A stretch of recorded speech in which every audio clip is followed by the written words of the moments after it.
Every kid says, I want, I want, I want. And we are turning those I wants into I want to earn. The second way is by teaching them to save. Kids need to save a portion of their money, just like adults need to save a portion of their money. And if they start when they're young, putting aside 20, 30% for the future, they'll do that when they have their first job and all the way through their careers.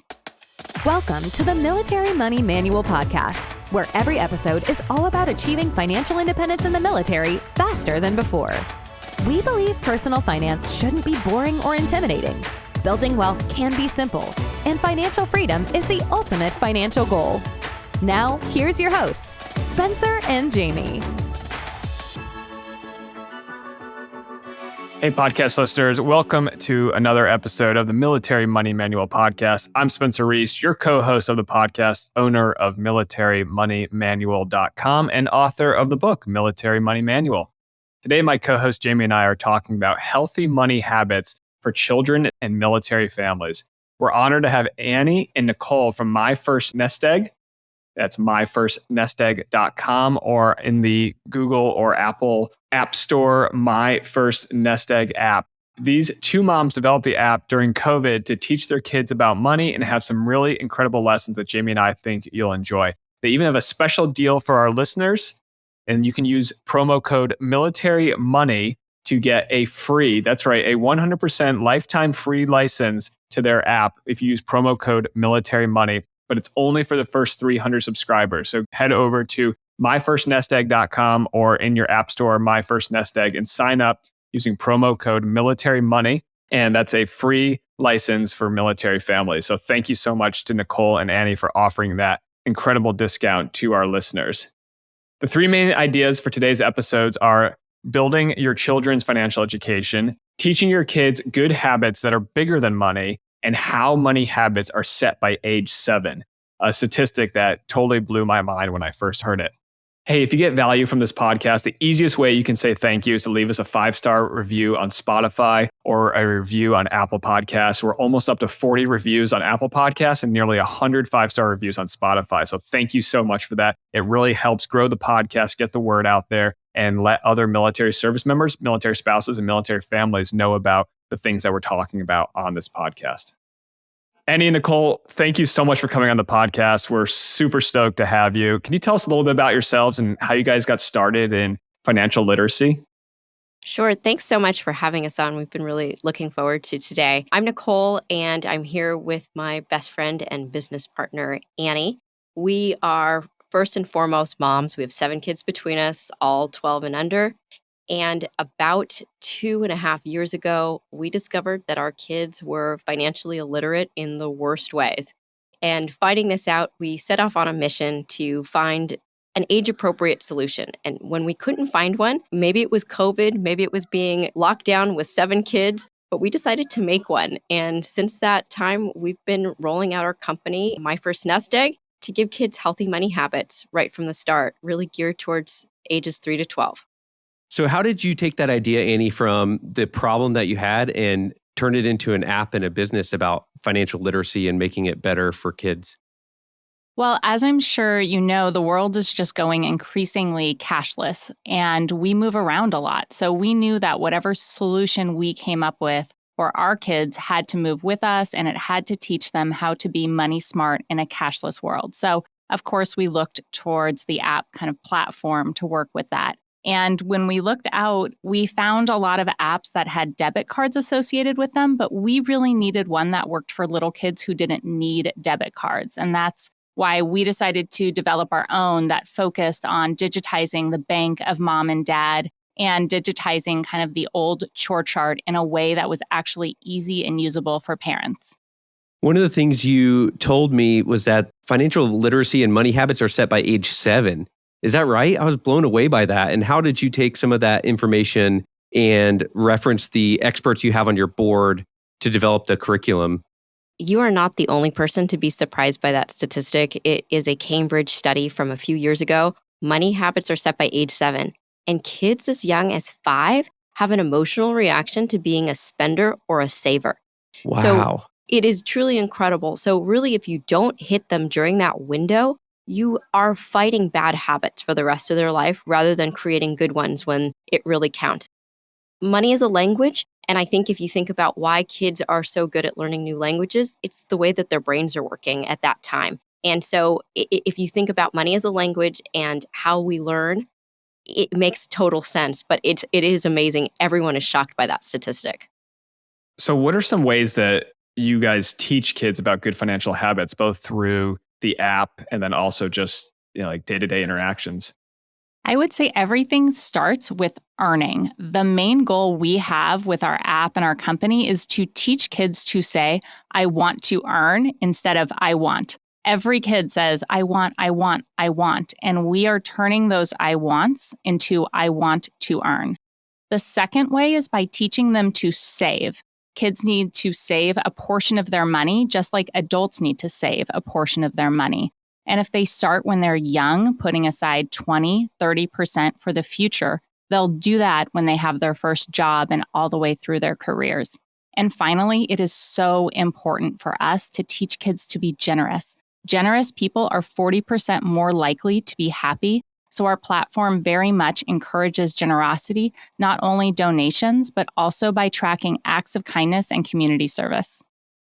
Wow, I love that. Yeah, I mean, generosity is something Jamie and I talk a lot about on the podcast. So that's so cool that you're instilling those habits at such a young age.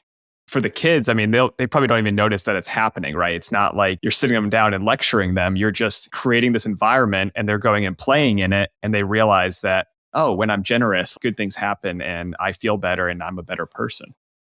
I was just going to say you're absolutely right. And one of the things we did very early on was to bring on a child psychologist to help advise everything we do, because having kids feel that happiness and feel like they're being a better person is so important to childhood self-esteem. So how does My First Nest Egg gamify their learning? And one concern that I would have, I don't have children myself, but I do see screen time as an extremely negative aspect of modern childhood where, I see these kids out in public and the parents just throw an iPad in front of them and they're zombies in front of Paw Patrol or Aquanauts.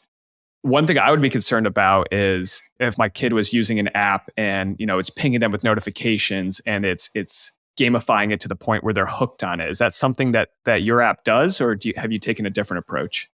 We took a very different approach. So Annie and I are definitely among the parents who are really concerned about giving our kids tablets and iPhones. In fact, Annie and I took a pledge that our kids won't get an iPhone until they're over 8. And even then, we're probably getting them flip phones.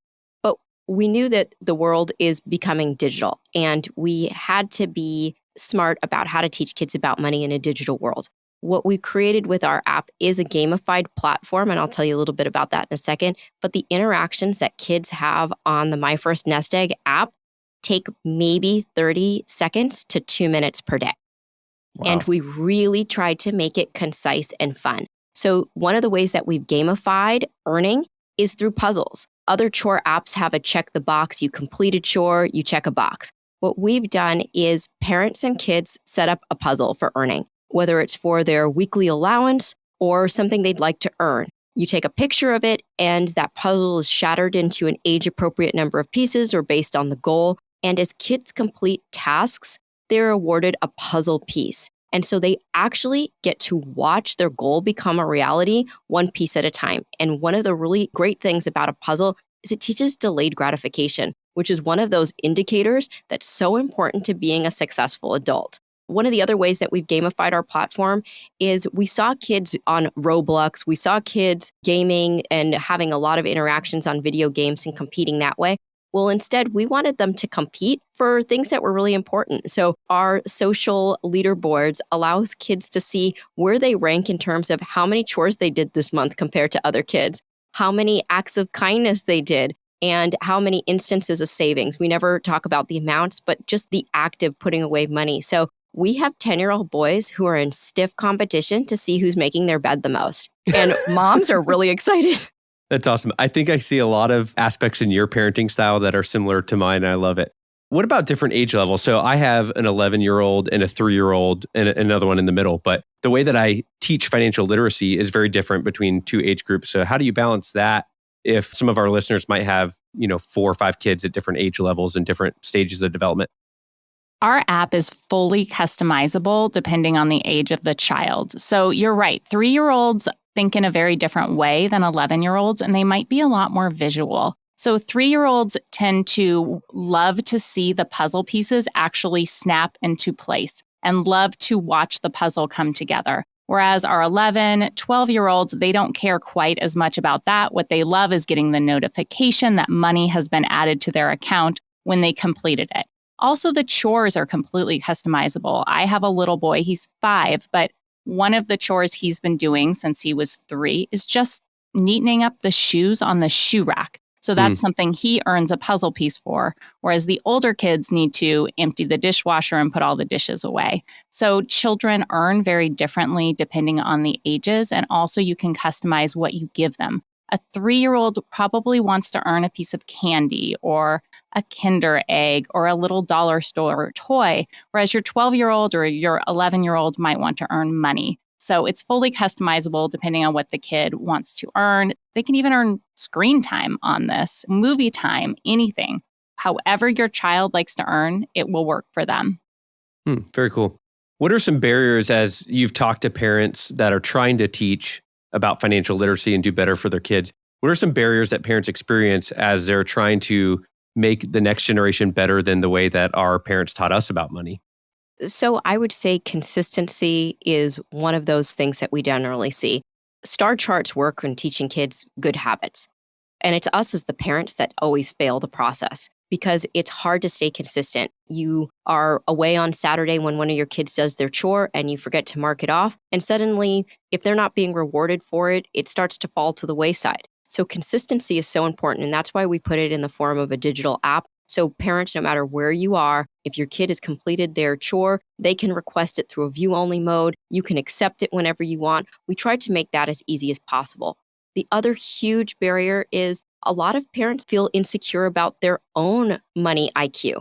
And so we see them pulling back and maybe not diving into the question. So I think a lot of the taboo about talking about money is people being a little timid that they may not have those skills. So what we did is we built a 1 question per day financial literacy quiz that gives parents an opportunity to discuss with their kids age appropriate and really simple money lessons.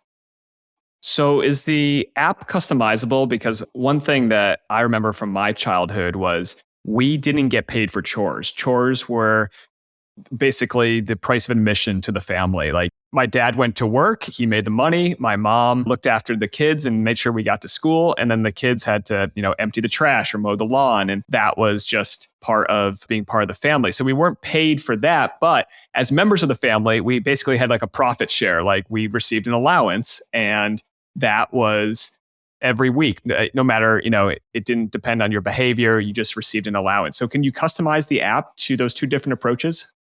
We love this question because our families use this app very differently depending on the family. I would say we are a value neutral platform. We don't want to impose our values and how we do things on other families. So you're absolutely right. Some families like to give children money based on their chores. Some families do the allowance system every week. You can do either on the app. We actually have a preset allowance you can engage so that your child will get paid the same amount every single week so you don't forget. Or you cannot do that and you can pay them per chore. It's however you want to do it. Some families make it so that there is a puzzle that is just, like you said, the child's price of admission in the family. The thing that's neat about the puzzles is it doesn't necessarily equate to money. It can be a puzzle of a picture of your family. And they make that picture every week with those puzzle pieces and they feel engaged and a part of the family. The thing that is consistent across everything, however you choose to use it, is that it really validates children helping, children achieving, and children accomplishing so that they get those good feelings and they carry them into adulthood. Can you offer an interest rate on the savings that the kids put aside? Absolutely. The bank of mom and dad has an ability in our save section of the app for the parent to pay their child monthly interest. And it was really funny. We started it off a little high with a 5% rate. and we were getting kids making way too much money. And so one of the very first comments we got back was, this is not the Fed rate. So now we have it completely customizable where you can set an interest rate, as low or as high as you want. But it's a great way to learn about what interest is when you actually get to see that every month. Yeah, it reminds me a lot of Doug Nordman and Carol Pittner. Doug Nordman and Carol Pittner wrote a book, Raising Your Money Savvy Family for Next Generation Financial Independence. And in that book, they talked about the kids' 401k, which was a concept that Doug came up with back in the 90s. And I think is a great idea where you basically set this like impossible long-term goal. Like when you're 8 years old, you will have enough money by the time you're 16 to buy a car. And to a kid, it's like, $10,000, $8,000, like that's insane. I could never save that much money. But you figure out, okay, how much would you have to put in? What interest rate would you have to give them? And then you just make it happen. So the glide path takes them. So when they turn 16, they're like, oh my gosh, I have $5,000 or $10,000 set aside for a car. And every week you're checking in and it shows that kind of slow progress of compounding interest where for the first 4 years, we're never going to get there. And then it starts taking off at the end there. And it really drives home that point of, oh my gosh, this ability to have money, make money is extremely powerful. And if you can teach that lesson to a child, they're going to be, they could be set financially for life. So is the app tied to a bank account or is it just money in an account that the kids is unofficially allocated? Like, do you have to add money to it or does it pull from ACH? Like, how does it work? The answer is that it is tied to the bank of mom and dad. So it is not tied to any specific bank account. We really built this app for little elementary age kids, age 3 to 12, who do not need a debit card. So when they spend money, they're usually with their parents.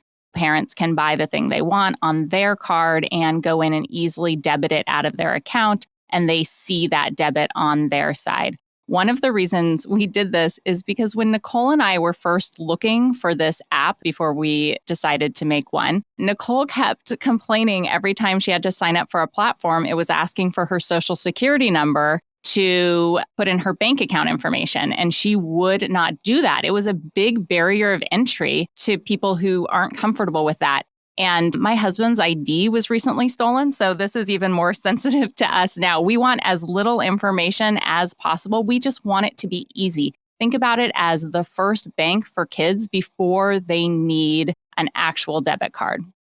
That's amazing. I really like that concept. Like, why pull in more information than you have to? Make it super easy. And I have the same problem when I sign up for apps. Even when it asks me for an email address, I'm like, you don't need that. I just want to use your app. Like, give me some advertising, but you don't need to add me to your mailing list. I'm not interested in getting a 10% off coupon. What are some of the benefits that you've seen from families who have used the app? I love how you're talking about security here because this is what makes our app, I think, so different than some of the other platforms out there. We're moms, and so we really put the safety of our kids first. And we've asked for as little information as possible about kids. We're not looking to sell to kids. We're not looking to use the data. We really wanted to anonymize it as much as possible. So when you go to sign up, we ask for the parent's name and their email address. And when it comes to the kids, the only information we ask for is the year of birth so we can make age-appropriate recommendations for puzzles and chores. And we also ask for a nickname to put on our leaderboard. So we have the goose completing with man dog, completing with the grammar queen, completing with Bobo. It's really cute to see. And so kids who know their friends are participating can find out what their nickname is. But otherwise, we wanted to keep kids safe on our platform. And that is always going to inform every decision we make because being moms, we value the safety of our children. Yeah, that's awesome. I really appreciate the approach that you guys have taken there. What are some of the benefits that you've seen from families who have started using the app? We actually just spent the weekend collecting testimonials. And I don't think we could have had a more emotional moment than watching how our app is affecting families.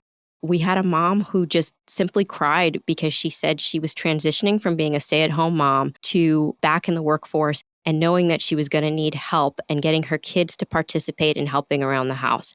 One of the big changes in mindset that we have from kids is loving to be helpful because they're getting this small recognition about it. And the way that they are thinking is just changed. We don't hear kids that say, I want. We hear kids that say, I want to earn this. I want to earn that. And that mindset change is so important because it not only is it just helps them from being overspenders, but it really helps them to start prioritizing that needs versus wants, everything in life that they think they want. Well, now they have to prioritize it themselves. And I think giving them that power and authority over what they want to earn right now helps them to really digest that lesson and become just much more money fluent. Can you tell me a little bit more about the financial literacy questions you mentioned that come up each day? So when we were developing the app, we knew there needed to be a curriculum, but since we are moms, we know how well our kids do with any curriculum. So it had to be fun, it had to be quick, it had to just take up a couple minutes every single day and build over time. So that's how we came up with the idea of a little lesson every day hidden in a quiz. So they get one quiz question per day. These quiz questions are written by an early education elementary educator. Then they are all reviewed by our curriculum director, who used to be the executive director of the Iowa Economic Council on Education. So they all follow the Jumpstart and the Council for Economic Education curriculum that they have developed. So we take them from wants and needs. The first question is, what do you need? Do you need water or do you need a juice box? Very simple. And then we take them through ideas such as interest and saving. How much should you save? Credit cards. Each question builds on the last one, and they all are written in weekly blocks. So it's really fun. Before you had asked us to be on this, the weekly block had to do with military families, actually. So every week kind of deals with a different topic. And Nicole was just telling me that her daughter just got the question on what is a headhunter. And one of the answers is someone who collects Barbie heads, right? They're funny. They're fun. It's an easy way for kids to learn and just compound over time their knowledge. I actually got a question wrong last night on my middle daughter's. The question was something like, what's a need and a want? Something along those lines. It was trying to get at need versus want. And the answer was Cinnamon Toast Crunch. I was like, that's not a need, but it is because it's food. All the other ones were not food. So like you need food. So it's both a need and a want because it's food, but it's treat food. So I got that one wrong. And my 6-year-old was making fun of me for not knowing the answer to that one. But I just wanted to share another testimonial that we had, if that's okay. Yep. Another mom was telling us that the financial literacy question of the day is incredibly helpful, not just to her daughter, but she sent us a note and said, these questions are so great because even I'm learning a little bit. And we loved that because it's a very non-judgmental way. It's a really smooth way, even as parents, to bring things that maybe we haven't thought about in a while to the forefront, or maybe there's just a tidbit of information there. And we love that the whole family is learning together. And that really inspired us, that comment. And we're really excited to hear that because I think it's great to learn as a family. Yeah, that reminds me of in my military career, like I never really knew something until I could instruct it. And for parents, a lot of them are probably, there's topics that I'm uncomfortable with. And I'm sure that, financial literacy in America, like the stats are horrible. So I'm sure there's some parents out there who are like, oh, actually, like this is helping me because either they go and Google it or, it tells them the right answer and then they have to think about it. And some of it too might be stuff that they learned at one point, but they've forgotten. And so I think that there's a lot of value there in instructing the next generation because it's going to reestablish the good habits for the older generation. I wonder what the average American, they may have gotten something in high school, maybe, but like you said, Spencer, most people probably aren't getting any kind of real good training about financial literacy. So it's bigger than just kids. It's interesting you say that because every stat that comes out every year is simply about how Americans are failing very simple financial literacy quizzes. And one of the other interesting things is that parents hate to talk about money. Americans hate to talk about money. We saw something the other day that said they would rather talk about politics or religion or anything other than money. So it's no wonder that our kids aren't being educated on a topic nobody wants to talk about. I mean, they're going to learn about money. They're going to learn about sex. They're going to learn about all these things. And so if parents aren't involved, they're going to learn it somehow. I was listening to this podcast the other day, and it was Ramit Sethi's "I Will Teach You to Be Rich," and he was talking to this couple. The one partner had been raised in a wealthy household, and she knew about a Roth IRA from the age of 7 years old. And in the other household, they had never talked about money. He came from quite a poor background, and it was just showing the dichotomy of how wealthy families, rich families, tend to talk about money because they see it as a tool. They see it as a way to get to their goals. Whereas more impoverished families or middle-class families, they might see it as a negative. They might see it as debt. They might see it as something that holds them back from achieving their goals. And if you can bridge that gap between the rich families and the poor families, I think all of American society will be better off. I think that really highlights one of the things we learned about financial literacy right from the beginning is that it equally affects rich and poor. It arms them with the same information that helps them, because we've heard stories from people who have very rich children that they say the entitlement has become an issue. Well, teaching them to earn, teaching them about wants and needs, teaching them to save, that really has the same impact that it does on someone who's growing up without a lot of means. It's the same lessons that help, but they're just applied a little differently in different families. Yeah, there was another podcast I was listening to called, I think it's Beyond Eight Figures. And the guest on the podcast was talking about how he's raising his children and he's made quite a lot of money in business. And he had that problem with entitlement where the kids, it was how much could the kids wheedle and cajole and try to get money out of the parents. And he flipped it on his head and said, just like you guys are teaching with the app, no, you need to earn it. And when you earn it, and all of a sudden it was their money and they were performing work or they were setting up businesses, and he would sit them down and say, what can you do to earn this money to buy the PlayStation or to buy the candy at the store? And what they picked up very quickly was, oh, this goes fast. If I spend it, it goes very fast. That just encouraged them to build that savings habit and to start investing and recognize that, just like you were saying, you have to prioritize. It's not an infinite resource, and you have to prioritize what is important to you.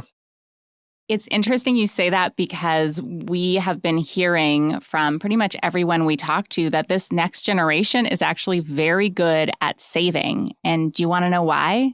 It's because they're spending their parents' money. So they're very good at saving their own money and very good at spending their parents' money. And one terrible stat is that parents are actually spending $500 billion a year on their adult children, which is twice what they're putting aside for their own retirement. So that idea that you need kids not only to learn to earn and to save, but also how to prioritize and spend their own money is very important to teach in early childhood. A couple of minutes ago, Spencer and I think Annie mentioned the divide between a wealthier family and a middle or lower class family. So some of our listeners may be younger enlisted and they're struggling to make ends meet, or they're trying to pay off debt, and month to month is just really tough. Other families might be well on their journey towards financial independence or building a large nest egg for retirement. How does each group teach financial literacy? And is there a way that you can teach it when you only have a couple extra dollars a month versus a lot of money extra a month? Absolutely. There is no set amount that each puzzle piece is worth. Some families make them worth a lot less. Some make them worth a lot more. Like we said, we are a completely value neutral platform. So it is whatever your family values are. It is whatever you can afford. It is whatever your kids are earning. That is something you can put into the app. We really wanted to be something that everyone could use regardless of circumstances. One of the studies that is out there since the 1970s, I'm sure you've heard of the marshmallow test. Yes. That measured delayed gratification in children. Well, the same test from the 1970s was redone, I don't know, maybe about 5-6 years ago. And one of the things we learned about delayed gratification was how we react as parents had more to do with whether a child can delay gratification than who they are or how they were born. And here's the interesting thing. If you have a parent of a child with a lot of money that says, you have to do this in order to earn this, and yet when the kid doesn't do it, they give it to them, that child is not going to develop delayed gratification because they know that they're going to get it anyway. The same with kids that are promised things in lower income families and then it's not delivered. They also struggle building delayed gratification. So having parents that truly follow through with whatever the promise is important. Some people have asked us, what happens if a parent promises their kid $5 but can't afford it? Well, then I would say that they just have to reset that expectation. And those are honest, open discussions. And that's part of the reason we created this app, was just to start those conversations. So how we act as parents has a huge impact on creating who our children will be in the future, especially growing that delayed gratification piece. Can you explain a little bit about how psychologically, how learning about financial literacy increases self-esteem in kids and helps develop positive contributions to society as they grow, even as they're kids and then as they grow older? Absolutely. So we always say that money is more about the mind than it is about the math. And actually, money is a major contributor as people grow older towards stress. Just self-esteem goes down, not knowing about money, not knowing how to handle your finances. It just leads to a lot of stress, which actually also leads to a lot of physical health issues. So teaching kids money early on is not only good for the mental health of society, it's good for the physical health of society. So as I mentioned earlier, very early on, we brought on Dr. Jennifer Gatt, who is a child psychologist here in the Phoenix area. And everything we do, we run by her to make sure it helps build self-esteem in kids. Look, Nicole and I are moms to 7 kids. Kids' self-esteem and self-worth is so important to us. And we have been alarmed by the increasing reports in the news about kids having real mental health challenges around those things. So when we set out to build this app, we made that a core principle. Everything we do is going to build up how kids feel about themselves. The puzzles, when we design them with Dr. Gatt, are really meant to do that. Little kids, they don't even need to earn anything. It's physical. It's simply the idea of putting these pieces together and feeling really good about themselves when they accomplish it. It's the same thing for our leaderboards. Seeing themselves on these leaderboards, moving up every single thing they do is really good for their self-worth. The idea is that first they get affirmation by you, their parents, then they get affirmation from their peers, and finally they internalize it all, and all of the affirmation comes from themselves, so they just automatically get those good feelings. I love that. As military families, a lot of our listeners know how stressful the military life can be. Between PCSing, permanent change of station is where we move, usually every 2 to 5 years, sometimes less than that, unfortunately. It can be really tough on the families. And one of the ways it's tough is not only new friends, new system, but new habits. And everything we knew about our old life and our old neighborhood and our old chore chart is all gone out the window.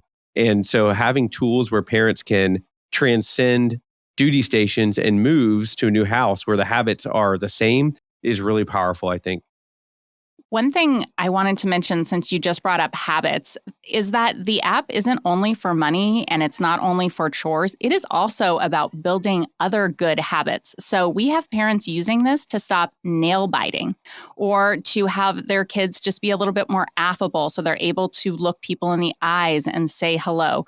We had several parents use this to potty train their kids.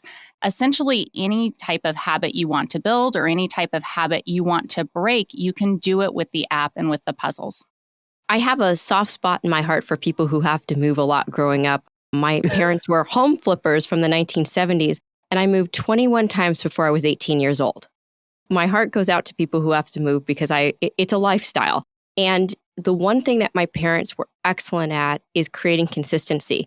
It was that same couch in every living room, with the same TV in every living room, and we had the same bed every place we went. And that is why our app really enforces this consistency. We really wanted to make it as easy for parents as possible to be able to take whatever the chores were in any household and move it along with them.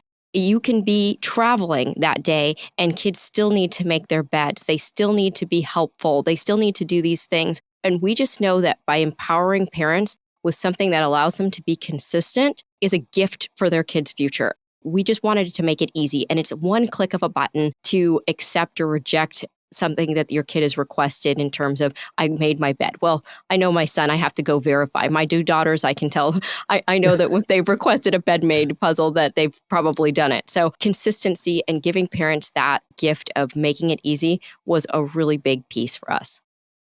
It's really powerful. I want to go back to one kind of side note you remarked earlier. I'm interested in this pledge for my kids. The wait till 8th grade to give a smartphone, is that what it is? I think I've heard of it before. It's kind of an off topic, but I'm curious about that. Yes, it's a national campaign, the Wait Till 8th Grade Pledge. We just thought it was a great way to avoid peer pressure. So you can get your whole class to sign up, and then you don't have to combat your child who's like, I'm the only one in the class without a smartphone. It's really been a nice thing. So we actually started in our school in all of our kids' grades, and it's been a really nice way to stave off that expectation that every kid is going to get a phone. And as we mentioned, although we have this app that gives kids an opportunity to interact with our app, through a view-only mode, it is such a short interaction that we don't even really consider it screen time. Well, I love that. And I am going to sign up for the pledge as well. I'm already getting hit up from my first grader saying that some of her friends have phones. And there's just no way I'm buying a $1,200 iPhone for a 6-year-old. I've really enjoyed talking to Annie and Nicole. Thank you so much for coming on. I love financial literacy. We love helping military families. My family and I have been using the app for a couple months now since we first met and have really enjoyed it. It took my kids maybe 2 days to get the feel for the app and how to really use it. And they are just really enjoying it. So if people want to learn more about My First Nest Egg and follow you guys, can you share more about your work, where to find Instagram, websites, whatever you have to direct people to? We have a website, which is myfirstnestegg.com, and that is really the director to everything. You can find the place to download the app there. There are articles for parents, and there are also just these adorable videos that you can show your children of kids explaining financial concepts in a very fun kid way. I cannot promise that there will be no fart jokes because they are definitely on there. We are willing to leverage everything to teach kids financial literacy. And we are also on Instagram and on Facebook. So yes, we would love for them to find us. The other thing we would say is that we love feedback. So if your listeners use the app and they have ideas about how we can make this better for them, specifically military families, we're here for it. Our email address is healthyhabits@myfirstnestegg.com. There's also a contact form on the app and on our website. We really enjoy user engagement and feedback. And I can tell you that there has not been user feedback that we have gotten that we haven't made an adjustment for. We are on a mission to be the best tool for families. And we love it when families tell us how to do that. And on Instagram, it's just My First Nest Egg all together, right? That's same for Facebook? That's right. I think we talked about this a little bit, Jamie and Spencer, but we're really excited to be here. And we wanted to make sure that your audience had an opportunity to use our app. And we'd like to offer it for free for a lifetime for all of your users. So if they sign up using the invite code Military Money, they'll have free lifetime access to our app. And the only thing we ask is that they send us some feedback and tell us how we're helping their family. Annie and Nicole, that is an extremely generous offer. And thank you so much. We'll make sure that our listeners get that code. And we'll have a link on the show notes on militarymoneymanual.com as well. So Annie and Nicole, thank you guys so much for coming on the podcast. Really enjoyed talking with you guys today. I think what you're doing is super cool and can help a lot of military families increase financial education, not just of their children, which is extremely important, but also for themselves. Thank you so much for having us. It's been a pleasure. Thanks again so much to Nicole and Annie for coming on the podcast and talking to us about financial education for children. I love that they've gamified it. They put in an app. This is super cool. And I'm really excited for what they're doing. And again, Military Money is the promo code that you can use to get a free lifetime subscription to their app. And that's only for the first 300 people who sign up. So head over to myfirstnestegg.com or in the App Store, Android or Apple. You can sign up for My First Nest Egg app and use the promo code Military Money. Again, though, only for the first 300 people who sign up. We hope that the lessons that Annie and Nicole shared today will prepare all members of military families to be better members of society, be healthier, and be more comfortable with their money habits. To review, today's main ideas was building your children's financial education, teaching your kids good habits that are bigger than just money habits, and how money habits are set by age 7. As always, if you have any questions or feedback, please message us on Instagram at Military Money Manual, or you can send an email to me and Jamie, podcast@militarymoneymanual.com. We really enjoy all the interactions that we have with you as the questions come in. Please keep them coming. The audience interactions are one of the best parts of hosting this podcast. Hey, we'll catch you in the next episode of the Military Money Manual podcast. Thanks so much for tuning in to this episode of the Military Money Manual podcast. If you're enjoying the show, please feel free to rate, subscribe, and leave a review wherever you listen to your podcasts. This helps others find the show, and we really appreciate it. Thanks again for tuning in, and we'll catch you in the next episode.